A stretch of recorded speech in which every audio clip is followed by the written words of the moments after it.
आखिर ईरान चाहता क्या है? ईरान खित्ते में अमन कायम होने क्यों नहीं देता? पासदारान इनकलाब आखिर कब तक जंग को तूल देते रहेंगे?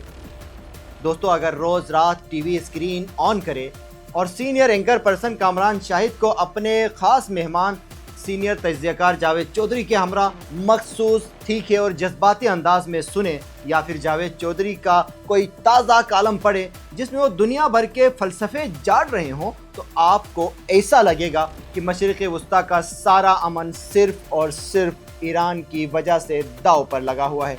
यही नहीं, मीडिया के दीगर दर्जनों एंकर्स और नामवर तज्जियाकार भी जब टॉक शो सजाने बैठते हैं तो उनका पूरा निचोड़, तमाम तर सवालात और सारा गुस्सा एक ही मुल्क पर आकर ख़त्म हो जाता है, और वो है ईरान।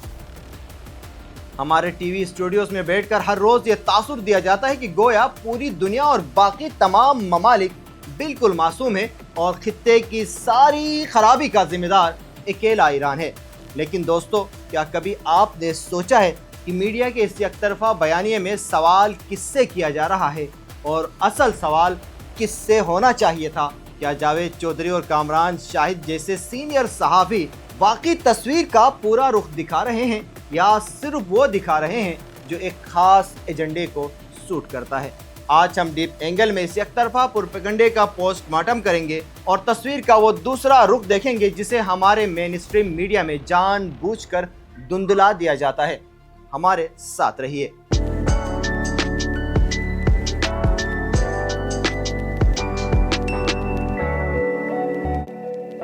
अस्सलाम वालेकुम नाज़रीन, मैं हूं जुल्फ़िकार अली निगरी। आप देख रहे हैं डीप एंगल। हमारे सीनियर सहाफ़ी ईरान से तो पूछते हैं कि तुम जंग ख़त्म क्यों नहीं करते, तुम खलीजी ममालिक को क्यों निशाना बनाते हो, लेकिन वो ये सवाल पूछना क्यों भूल जाते हैं कि इन खलीजी ममालिक की ज़मीन पर मौजूद वो अमरीकी फ़ौजी अड्डे किस लिए हैं? ईरान के चारों तरफ खलीज फ़ार्स के साहिलों पर अमरीका ने अपने जदीद तरीन दिफाई और जारहाना अड्डे कायम कर रखे हैं। कतर का अल-अददिया एयरबेस हो, या बहरीन में अमरीकी बहरिया का पांचवा बेड़ा, या कुवैत और अमारात में फैली अमरीकी फ़ौज, ये सब किसके खिलाफ सफ़े आ रहा है? सवाल तो ये बनता है कि अगर आपके पड़ोस में एक ऐसी ताकत अजदहे की तरह बैठ जाए जिसका ट्रैक रिकॉर्ड दुनिया के दर्जनों ममालिक को तबाह करना हो, तो क्या आप खामोश बैठेंगे? खलीजी ममालिक ने अमेरिका को अपनी सरजमीन क्यों दी? वो अमेरिका जो मुसलसल ईरान के खिलाफ पाबंदियां लगाता है, उसकी मैशियत का गला घोंटता है और उसके खिलाफ फौजी कार्रवाइयों की मंसूबा बंदी करता है। जब आप किसी दुश्मन को अपने घर में पनाह देंगे तो पड़ोसी आपको शक की निगाह से ही देखेगा। अगर तारीख के औराक पलटे तो इस जंग और कशीदगी का आगाज ईरान ने नहीं बल्कि अमेरिका ने किया था। 2015 में दुनिया के मुख्तदर ममालिक और ईरान के दरमियान एक तारीखी जौहरी मुआहिदा हुआ था। ईरान उस मुआहिदे की पासदारी कर रहा था। आलमी एटमी एजेंसी उसकी तस्दीक कर रही थी। लेकिन फिर क्या हुआ? अमेरिका ने एकतरफा तौर पर बगैर किसी बैनुल अक़वामी उसूल के इस मुआहिदे को रद्दी की टोकरी में फेंक दिया। आलमी कवानीन और मुआहिदों की धज्जियां उड़ाने वाला अमेरिका था, ईरान नहीं। आलमी कवानीन और मुआहिदों की धज्जियां उड़ाने वाली ट्रंप इंतजामिया थी, ईरान नहीं। जंग का आगाज तभी हो गया था जब ईरान पर ऐसी मुआशी पाबंदियां आयद की गई जो किसी भी मुल्क को मुआशी तौर पर कत्ल करने के मुतरादिफ है।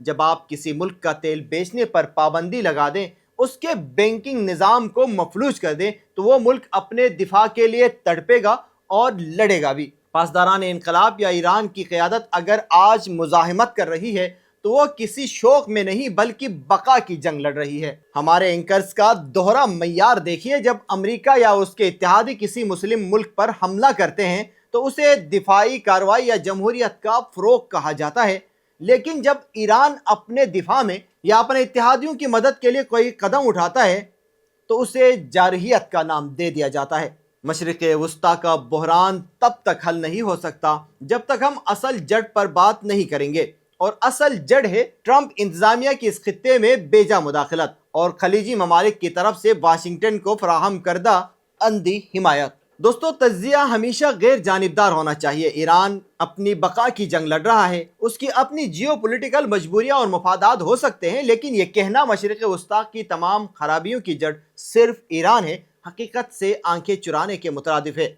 جب تک خلیجی ممالک اپنی سرزمین کو سپر پاورز کے اکھاڑے کے طور پر استعمال ہونے دیں گے، جب تک امریکہ عالمی معاہدوں کی خلاف ورزی کرتا رہے گا، تب تک اس خطے میں امن کا خواب کبھی شرمندہ تعبیر نہیں ہو سکتا۔ ضرورت اس امر کی ہے کہ سوال تہران سے کرنے کے ساتھ ساتھ چند تیکھے سوالات واشنگٹن اور ریاض سے بھی کیے جائیں۔ آپ کا اس پورے منظرنامے کے بارے میں کیا خیال ہے؟ کیا ہمارا میڈیا اس معاملے میں یک طرفہ سوچ کا شکار ہے؟ کمنٹ سیکشن میں اپنی رائے کا اظہار ضرور کیجیے۔ پھر ملتے ہیں کسی اور ویڈیو کے ساتھ، جب تک کے لیے مجھے اجازت دیجیے۔ اللہ نگہبان۔